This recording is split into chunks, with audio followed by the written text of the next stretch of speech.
प्रधानमंत्री नरेंद्र मोदी के social media handle की प्रोफाइल पिक्चर बदल गई है। टैगलाइन चेंज है। 24 के चुनाव प्रचार के दौरान मोदी ने एक टैगलाइन दी थी, मोदी का परिवार।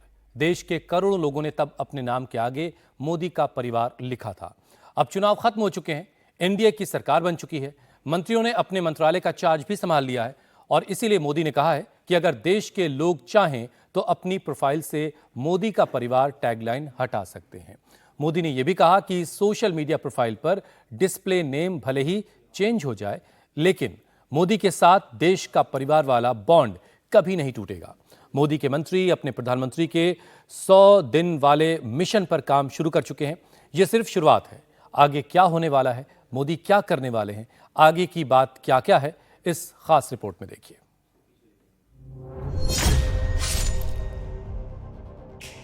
100 डेज ये सिर्फ एक नंबर नहीं है, नरेंद्र मोदी का अपनी टीम को दिया मिशन है। 100 दिन यानी 2400 घंटे, हर घंटे की काउंटिंग शुरू हो गई। 100 दिन यानी 1,44,000 मिनट। प्रधानमंत्री ने अपनी पूरी टीम को 100 डेज का होमवर्क दिया है।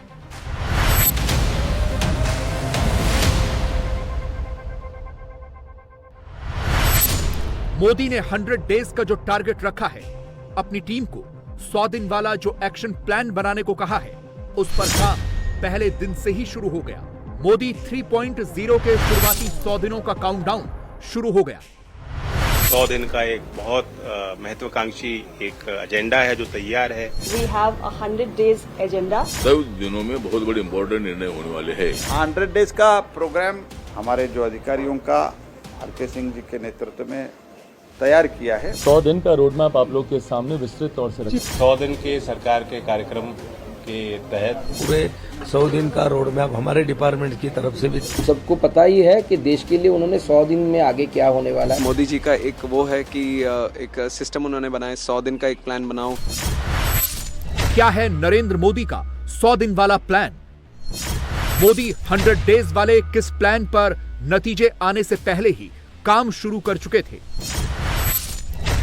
4 जून के बाद वाले अगले 100 दिन में किस मेगा एक्सरसाइज का रूट मोदी पहले ही क्लियर कर चुके थे? 100 दिन का प्लान करता था। मेरे फर्स्ट 100 डेज 100 दिन में मैंने कर दिया। पहले 100 दिन में किया। 100 दिन क्या काम करना वो।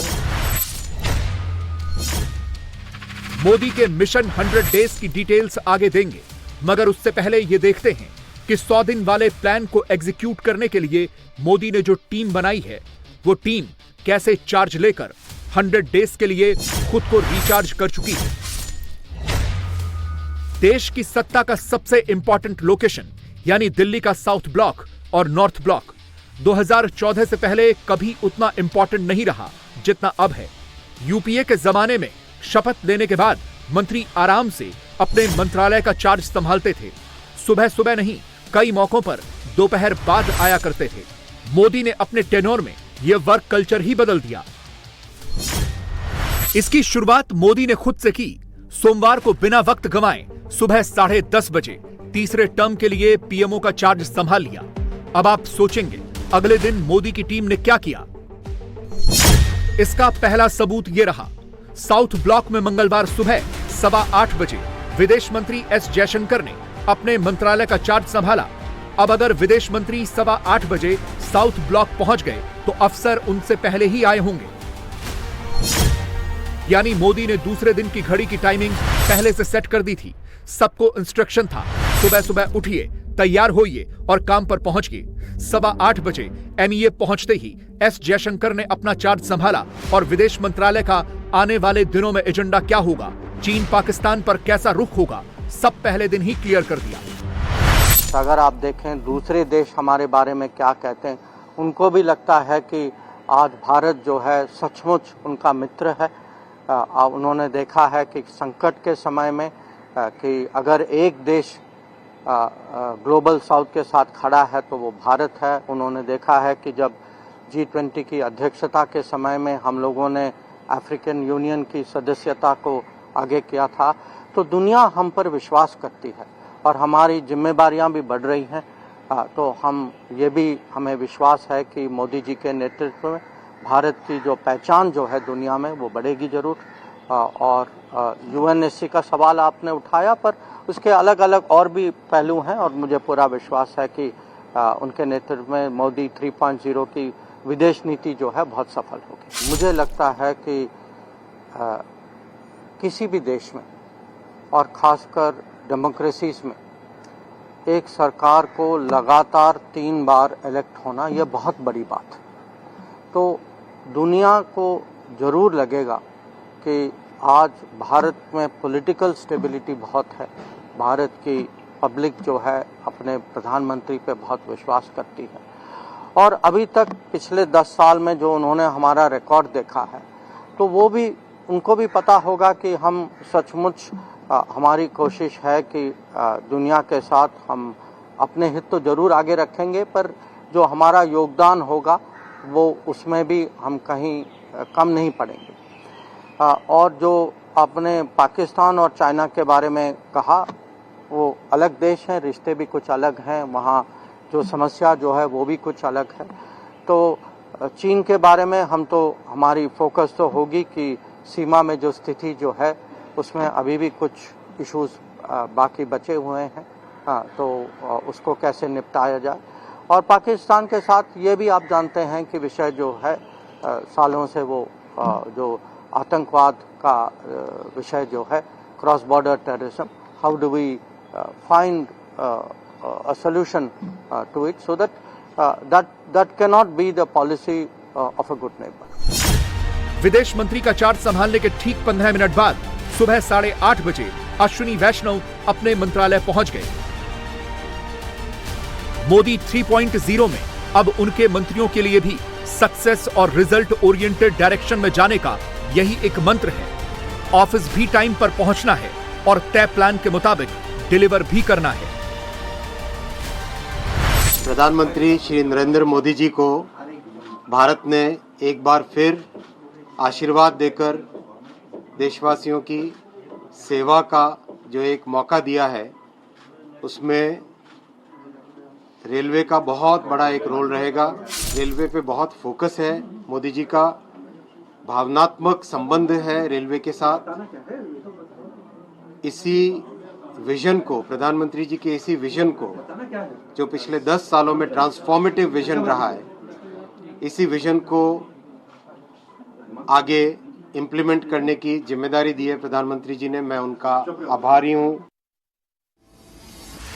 मोदी के मंत्रियों के पहले दिन वाला एक्शन सुबह 8:15 बजे शुरू हुआ और 9 बजते बजते भूपेंद्र यादव, कीर्तिवर्धन सिंह, गिरिराज सिंह, सुरेश गोपी, हरदीप पुरी, मनोहर लाल खट्टर, चिराग पासवान, जितेंद्र सिंह, जयंत चौधरी, किरण रिजिजू, अर्जुन राम मेघवाल, इन सब ने अपने अपने मंत्रालयों का चार्ज संभाल लिया। सबको एक ही टास्क सौंपा गया है, एक ही दिशा में आगे बढ़ने को कहा गया है, फुल स्पीड में अपना अपना स्केल बढ़ाने को कहा गया है। और इसके लिए मोदी ने 100 डेज वाला जो फॉर्मूला दिया है, उसका पूरा रोड मैप मोदी ने काफी पहले से रेडी कर लिया है। कि जो 10 वर्ष हमने काम किया है वो तो ट्रेलर है,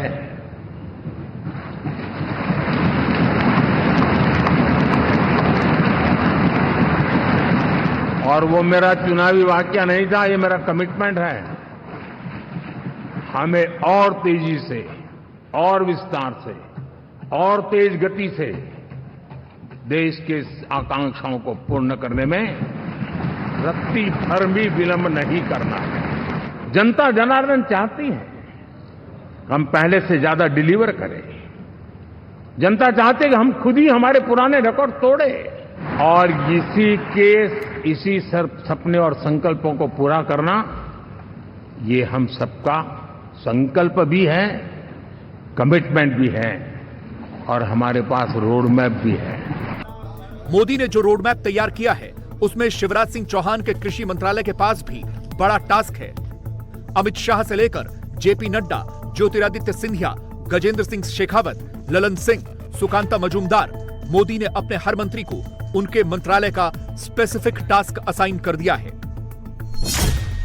मोदी के तीसरे टर्म में कृषि और किसानों पर खास फोकस रहेगा। मोदी ने पीएमओ का चार्ज लेते ही पीएम किसान सम्मान निधि की 17वीं किस्त जारी करके इसका हिंट दे दिया है। और अब आगे की जिम्मेदारी नए कृषि मंत्री शिवराज सिंह चौहान पर है, जो अपने मंत्रालय की जिम्मेदारी संभालते ही एक्शन मोड में आ चुके हैं। मैं स्वयं, मेरे साथ पूरी टीम, मेरे मंत्रीगण यहाँ पे हैं, एक टीम के रूप में अधिकारियों के साथ मिलकर हम काम करेंगे। परिश्रम की परख में, जिसमें भारतीय जनता पार्टी ने किसानों के कल्याण के कौन से कदम उठाएंगे, उसके वचन मोदी की गारंटी दी है। उनको पूरा करने के लिए भी आज से काम प्रारंभ होगा। और हम सब मिलके खेती और किसानों के कल्याण, उस काम में अभी से जुटते हैं, अपने आप को समर्पित करते हैं। सिर्फ कृषि क्षेत्र ही नहीं, आवास योजना के जरिए आम आदमी पर फोकस, रोजगार tax reforms, public private partnership, रक्षा क्षेत्र, टेलीकम्युनिकेशन, हेल्थ, इंफ्रास्ट्रक्चर, शिक्षा, एमएसएमई, सिविल एविएशन, रेलवे, इन सारे मंत्रालयों को मोदी 3.0 में मोदी 2.0 से भी बेहतर परफॉर्म करना है। पूरे 100 दिन का रोड मैप हमारे डिपार्टमेंट की तरफ से भी हो सकता है, हमारे अधिकारी लोगों ने तैयारी करके रखा होगा, वो सब हम तैयार करके, कुछ हमें लगता है कि ये भी हम कर सकते हैं, तो उसमें ऐड करके 100 दिन में अच्छे से अच्छा और ज्यादा से ज्यादा काम करने की कोशिश करेंगे। देखिए, माननीय प्रधानमंत्री जी इस समय भारत के ही नहीं, विश्व के सबसे दूरदर्शी नेताओं में से एक गिने जाते हैं। और जिस तरीके का उनका विजन है, उस विजन से हम सबको पता ही है कि देश के लिए उन्होंने 100 दिन में आगे क्या होने वाला है। तो हमारी पहले से ही मोदी जी ने सब कुछ ले डाउन करके रखा है, क्या करना है उसको फॉलो करना है। इसका स्कोप जिस तरह से कल मोदी जी से भी बातचीत हुई थी, तो उन्होंने भी इंकरेज किया था कि यंगस्टर्स को इस फील्ड की बहुत ज़्यादा ज़रूरत है। और ये इंटरनेशनल लेवल पे भारत का गौरव और गवर्नमेंट का गौरव, ये सब कुछ जुड़ा हुआ है। तो इसको बहुत इम्पॉर्टेंट उसके साथ आगे बढ़ाने के लिए उन्होंने भी इंकरेज किया, एक मिशन मोड में काम करने का डायरेक्शन भी हमें दिया। और जैसे NDA 1, NDA 2 में एक प्रोग्रेस था इसमें, और उसको थोड़ा बढ़ावा देते हुए वो कंटिन्यूटी को हम आगे रखेंगे। और परसों हम चार्ज भी लेंगे इस मंत्रालय का, तो उसके बाद थोड़ा रिव्यू मीटिंग रखकर आगे का प्लान करेंगे। मोदी जी का एक वो है कि एक सिस्टम उन्होंने बनाया, 100 दिन का एक प्लान बनाओ, फिर उसके बाद आगे का भी 5 साल का भी, 10 साल का भी, जिस डायरेक्शन में जाना है उसका भी प्लान बनाओ, तो उसके हिसाब से हम काम करेंगे। हर मंत्रालय के लिए मोदी का मैसेज क्लियर है। 100 डेज वाले रोड मैप पर दिन रात मेहनत करनी है। पेंडिंग योजनाओं को भी पूरा करना है। जिसे जो विभाग सौंपा गया है, उसे अपने अपने विभाग के सारे काम कंप्लीट करके, टारगेट अचीव करके और फ्यूचर प्लान रेडी करके मोदी को रिपोर्ट करना है। मोदी 3.0 में जिन मुद्दों को 100 डेज वाले एक्शन प्लान में शामिल किया गया है, उनमें मुस्लिम आरक्षण खत्म करना, प्लेसेस ऑफ वर्शिप एक्ट में बदलाव, दिल्ली मास्टर प्लान, महिला आरक्षण, पेपर लीक नियंत्रण के लिए राष्ट्रीय कानून, CAA का complete implementation, union budget, new education policy, जनगणना 2026 में परिसीमन होना है, लखपति दीदी की संख्या 3 करोड़ तक ले जाना, PM सूर्यघर मुफ्त बिजली योजना, किसानों के लिए ऑयल सीड्स और पल्सेस पर ध्यान, भारत को तीसरी बड़ी अर्थव्यवस्था बनाना, रिफॉर्म, परफॉर्म और ट्रांसफॉर्म पर ध्यान देना और स्केल, स्कोप, स्पीड और स्किल के एजेंडे पर काम करना, ये सारे काम शामिल हैं। देखिए, प्रधानमंत्री जी ने जो जिम्मेदारी दी है उसको पूरी ईमानदारी से, पूरी मेहनत से, पूरी निष्ठा से निभाने के संकल्प के साथ यहाँ आया हूँ कि इस विभाग की आने वाले दिनों में एक अहम भूमिका होगी। कल प्रधानमंत्री जी से भी अनौपचारिक मुलाकात में जब बातचीत हो रही थी, उनके द्वारा भी यही मार्गदर्शन मुझे दिया गया कि इस विभाग को आने वाले दिनों में हम लोगों को नई ऊंचाइयों तक लेकर जाना है।